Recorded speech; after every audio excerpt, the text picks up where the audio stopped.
Goeiemiddag julle, het is lekker om weer saam met julle te kuier vandag. Ek wonder of jy al lank gewag het vir iets. Soos vir 'n vakansie wat nou op pad is, of dalk wag jy vir Kersfees, waar jy so uitsien, kan nie wag dat dit nou net kom nie. En dan wanneer dit kom, dan is dit vir jou super lekker. Dan is dit soos, yes, ek is so bly dis uiteindelik hier. Nou as ons lees in die Ou Testament, het God op verskillende maniere met die mense gepraat. Dat partykeer engele verskyn, partykeer het die Here profete gestuur, wat dan nou sy woorde vir die volk moes gaan gee. Maar dan, aan die einde van die Ou Testament, dan raak het stil. Ons hoor nie meer van profete nie, ons hoor nie meer van engele nie, en die volk wag om weer van God te hoor. Maar daar gebeur niks vir 400 jaar. Ek dink die mense begin toe, bietjie worry. Is God kwaad vir ons? Het hy vergeet van ons? Maar ouens, dan kom die Nuwe Testament.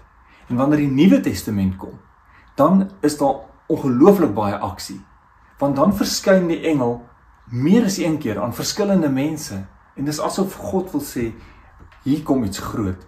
En die engele, wanneer hulle verskyn, is bly. Maar hulle is nie net gewoon bly nie, hulle is so super bly, hulle is ekstaties. Want hulle weet, Jesus is op pad. Nou, ek wil vandag vir julle die storie vertel van hoe die engel verskyn het aan Maria, maar ook aan Elisabeth. So die heel eerste verskyning was aan 'n hoofpriester, sy naam was Sagaria. Kom ek vertel vir julle die storie.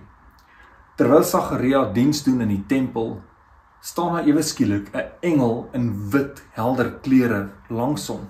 Sagaria skrik vir hom boeglam en die engel sê vir hom, moenie bang wees nie, Sagaria, want jou gebed is verhoor. Jou vrou Elisabeth sal aan jou 'n seun skenk en jy moet hom Johannes noem. Nou Sagaria was baie onseker, want hulle kon hulle hele lewe nog nooit kinders kry nie. Dit is die grootste ding wat hulle gevra het, en nou is hulle al baie oud. Hoe kan dit wees? En Sagaria vra, maar hoe sal ek weet? En die engel sê vir hom, jy sal stom wees, beteken hy kan nie praat nie, tot al hierdie dinge klaar gebeur het. Julle, en dit was net so. Die dag toe Johannes gebore word, toe hulle vra, wat moet sy naam wees?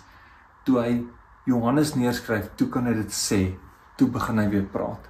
So dit was die eerste engel verskyning. 6 maande later, toe is daar nog 'n engel, julle kan hoor, nou is iets, die goed is sommer aan die gang. En hierdie keer aan 'n Joodse tienermeisie, en haar naam is Maria. Nou, die engel sê vir Maria, moenie bang wees nie, Maria, want God bewys genade aan jou. Jy sal swanger word en 'n seun in die wêreld bring, en jy moet hom die naam Jesus gee.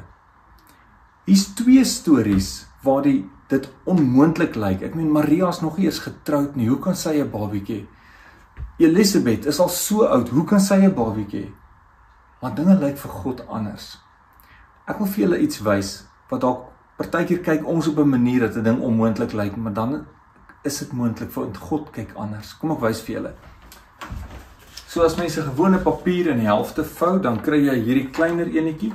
En nou gaan ek wil 'n gat sny in 'n gewone A5, maar dat hy so groot is dat ek met my hele lyf kan deurklim.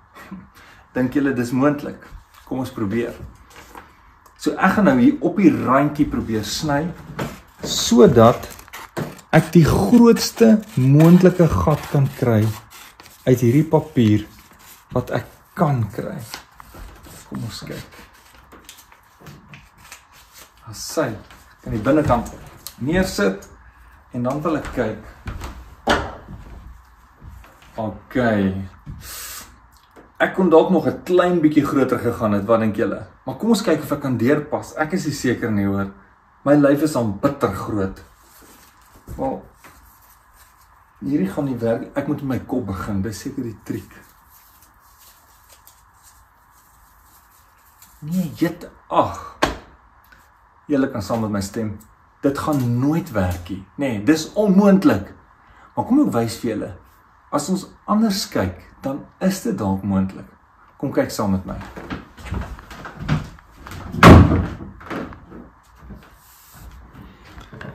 Ek het nou weer dieselfde A4 gevat, en ek het hom nou gevou in die helfte, net soos die vorige een, maar toe het ek lyntjies gaan trek.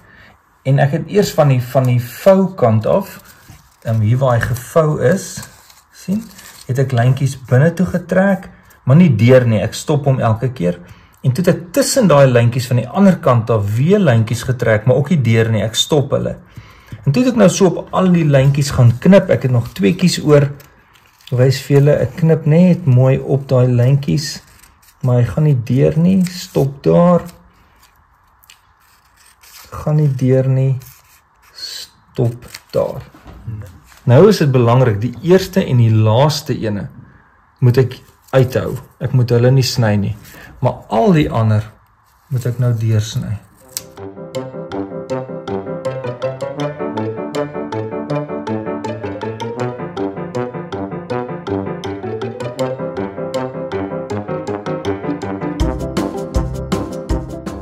So nou het ek omtrent hierdie ding versnipper, maar kom ons kyk hoe groot is my gat nou. Wow, nou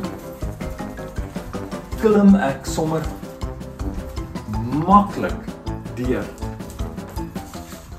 Partykeer lyk goed vir ons onmoontlik, maar God het 'n ander manier.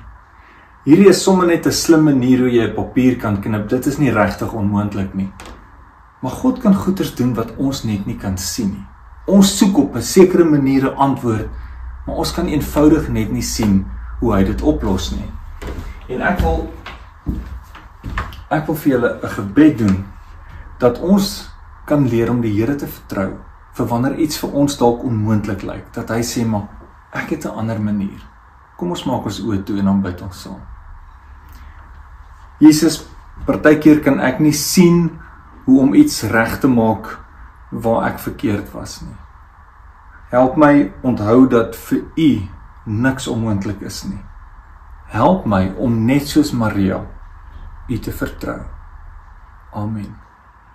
Dankie julle, ons gesels volgende keer verder. Bye bye.